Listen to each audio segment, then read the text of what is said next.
Okay, folks, as we end 2022, I know like last year, this time, people were riding high. The stock market was running, crypto, Bitcoin was running, the housing market was running, interest rates was low. People were feeling really good. They were high stepping into the Christmas season, making vacation plans, making plans for New Year's Eve. I know all that stopped right now. So as we get into the end of 2022, it's been a unbelievable year of ups and then downs and then more downs. And then, it closed out in the last 30 days with my man, Sam Bankman Fried. I don't even know how in the world he came to prominence. I can't wait for all of this to become public for all of us to know exactly what happened there. But, at the end of the day, I'm going to say it all the time. You have to understand where you're placing your money, who you're working with. Is the right hand speaking to the left hand? Is there an understanding of what your core values are? Are you working with a fiduciary, right? Because at the end of the day, they're not going to give you these things that you can't even track and get a hold of your money, when it's in a moment's notice and you find yourself in a little bit of trouble and you're trying to wonder what's happening. So we're going to talk a little bit about cryptocurrency and is it worth investing in 2023? I can tell you right now, I'm not an economist. I'm not a fiduciary either.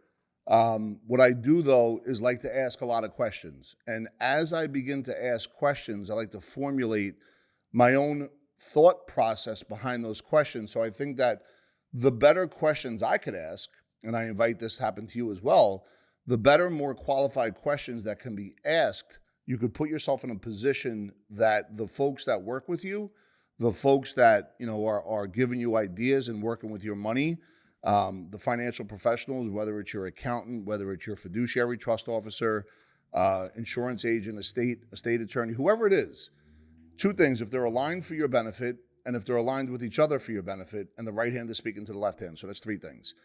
Crypto's been in the headlines a lot the second half of this year. This isn't Dogecoin. I think that we saw, that reminded me a lot of the internet stocks of 2000.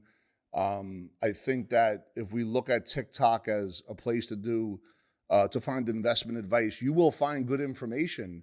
But at the end of the day, you still have to trust and verify everything that you're looking up. You can't just blindly just go buy something because somebody said something really cool on a video. And at the end of the day, it comes down to understanding for yourself, what are your core values? Who are you? What is your money mindset? Was your money mindset handed down to you from your parents, cousins, nephews, nieces? Do you have a money mindset currently that is a little bit suboptimal because you may have made some bad decisions that you thought were going to work? Or did you put money into something, think it was going to happen faster than it actually did? Because I know that, we often hear Tony Robbins talk about you could do a lot less in 1 year than you anticipate, but a whole lot more in 10 years. Billionaires, multi-millionaires are made in 5-10 year tranches. And I think that, when I look at what's happening right now, and as we begin to get to January 1st, the goal is always the same. How are you going to understand the 18 different asset classes that are out there? How much are you saving on a monthly basis? What is your mindset around diversification within and amongst asset classes? Who are you getting educated by? Who's your top five? Because listen, when it comes to having a top five, we could have that in our personal life. Listen, I have friends that I grew up with that are part of my top five, but they're not my business top five at all, right? But these are the guys and gals that I would go to sporting events with. But then I have my top five in business. These are my influencer partners, whether it's Randy Garn, Chris Crone, Sean Callaghy, David Meltzer, whether it's Tax Hive. These are the people that I surround myself with because I want to be able to kind of level up and do what they're doing and be able to kind of create their marketing strategies, but bring it here to Epic. So those are my top five there. Who's my top five, really in a spiritual sense? As I share sometimes on this program, I'm sober since 1996. I'm certainly not going to ask one of my top five influencers how to stay sober, just like I'm not going to ask one of the people that helped me stay sober how to become an influencer. So once you begin to kind of break this down and understand what your world looks like, what you can really put yourself in a position is to make good logical decisions. And when winter comes, like it is here right now economically, and it's going to get colder each day, you could put yourself in a position to win by truly stepping into a place of saving first, understanding where you're going to deploy capital. I'm not here telling you not to buy crypto or Bitcoin. Listen, since I started paying, I ignored Bitcoin, I just called it. I ignored Bitcoin for the longest time, but I did notice it go from 70,000 down to 16,000. I started buying it at 16,000. I'd be a fool not to dollar cost average in that over the next 5 or 10 years. And who knows what that's going to do? I'm not going to sit here and say that blockchain is not going to replace money. Who am I to say that? But here's what I want to tell you folks. If somebody is telling you to put all your money into crypto, don't let them in your house. They're going to rob your jewelry. I'll say it again. If they're telling you to put all your money in crypto, don't let them in your house. They're going to rob your jewelry. And you might even see them at a high school sporting event. Who knows? So you got to be careful. You want to make sure that the people you work with, you could actually see that, you're not writing the check out to some company that you never heard before. You want to write the check out to the financial institutions that you're doing business with. That's the first thing. And then you want to make sure that there's an alignment on your message.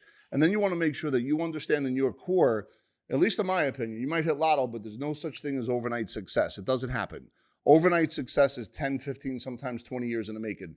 I could sit here and tell you over the last 20 years, all the mistakes that I made. And it took me all those mistakes to get to where I am right now. It didn't just show up at that front door. Mistakes where, people that work with you, or mistakes in people that you do business with, or understanding that the people you do business with, and even if they're a friend, when it comes to money, Jack Haley said it best, people get funny. So you have to have agreements in place. You have to I.T cross. You have to hold people accountable. But you also have to have patience and tolerance. You also have to be able to weigh and measure personality types. It's not just like A plus B or 1 + 2 = 3. There is a component of, yes, there is some static situations which you can and can't do, but there also is a level of fluidity to be able to touch each person that's within your organization in a way that one person may not need the same attention as another. But if they keep taking advantage of it, then you got to make some changes there. Always watch out for sensitivity. SENSITIVITY, Ralph Tresvant. There's a lot of sensitive people when the money dries up. When the money dries up, the level of sensitivity goes to another level. I'll start seeing some idiosyncrasies. People take the left hand, start scratching their head, scratching their nose. It's because they may think I'm talking about them, even though I'm not. But at the end of the day, when it comes to pain of loss, it's always much more of something that's noticeable to the person than the joy of gain. People care about what they lose more than what they gain. So we call that the pain-pleasure principle. And how do you kind of work through these different idiosyncrasies? How do you work through your limiting beliefs? How do you put yourself in a position to really be able to take that next step forward? Well, the first thing you don't do is say, once this happens, then that's going to happen. Because once you find yourself in the place of negotiation or, some kind of self-quid pro quo, what's going to happen there is you're going to find yourself running east looking for a sunset. Take that down, rewind it back, write it, and you can say that to somebody one day, just give me a little bit of credit. At the end of the day, it's important to understand, why would you invest in crypto? Is it part of your core value? I'm not here to say it is or it isn't, right? But what I am here, and we're talking about crypto because that's what the algorithm is teaching us today, that you guys want to hear all about it. When it comes to money, it's still a mindset. If I'm going to have a $100 bill that I'm going to invest every month, there's going to be a very small portion that goes in the direction of Bitcoin/crypto. It just is. That's just me. That doesn't mean it's you. You got to figure out what that looks like for you. But when you look at diversification within amongst asset classes, do you also have the ability to have leverage, liquidity, and control? What does that mean? Do you have assets that you could leverage to go buy other assets without the leveraging assets be exposed to the stock market risk or other things that you can't control? Meaning, I could have $1 million in an after-tax stock account and it could all be in Facebook. And if I leverage it to buy a piece of real estate and Facebook goes down, well, guess what? I'm in trouble. However, I could have $1 million in overfunded guaranteed cash value life insurance. That's it. You were waiting for it. We're 10 minutes in, I guess. I just said it. Here it comes. Boom, life insurance. If I overfund a cash value life insurance policy, and by the way, I want to go buy a rental piece of property that's going to produce $2,000, $3,000, even $4,000 a month in cash flow, well, leveraging that to buy another asset, having two assets work off the same dollar, that becomes very powerful. That puts me in a position to succeed over the long term, as long as I don't think it's going to happen overnight. And guess what? If I'm going to buy that rental property, I want to make sure that that cash flow pays back the policy, that I don't just, stop going to work because I think that I just read a book somebody wrote about real estate and I don't have to go, I could quit my day job. You quit your day job once your income is replaced from the other investments that you do. And by the way, that still doesn't mean you have to do that. So at the end of the day, when it comes down to understanding all of these different assets that are out there, whether it's crypto, whether it's real estate, whether it's the stock market, whether it's gold, whether it's silver, whether it's buying businesses, right? Whether it's putting your money into other opportunities, what they call alternative investments, no matter what, always get a second or third opinion on where that money's going. And when somebody comes to me with an alternative, and I consider that like crypto in this scenario, I want to find out, hey, if I'm going to give you 100 grand, when am I going to start getting cash flow? And if I start hearing there's a 2-3 year hold period, I'm running. And I'm running east, and that's where the sun rises. I'm not going to just sit around and just wait for that to come to me under the guise of some, beautiful words that hit my nervous system and make me think that I just won the lotto. You have to understand what message you're hearing, and it's okay to dig deeper. It's okay to look under the hood. If you bought crypto, let's say if you bought Bitcoin at 70,000, 60,000, and 50,000, and now you have extra money because you're working hard and it's part of your overall plan, maybe you should talk to your fiduciary or other planners and see if you should average down. I don't know. That's a conversation you need to have with those people. But at the end of the day, it's still a good conversation to have. So, as we get into 2023, my message is going to be real simple. Who's your top 5? Who are your 5 financial professionals? Are they on the same page?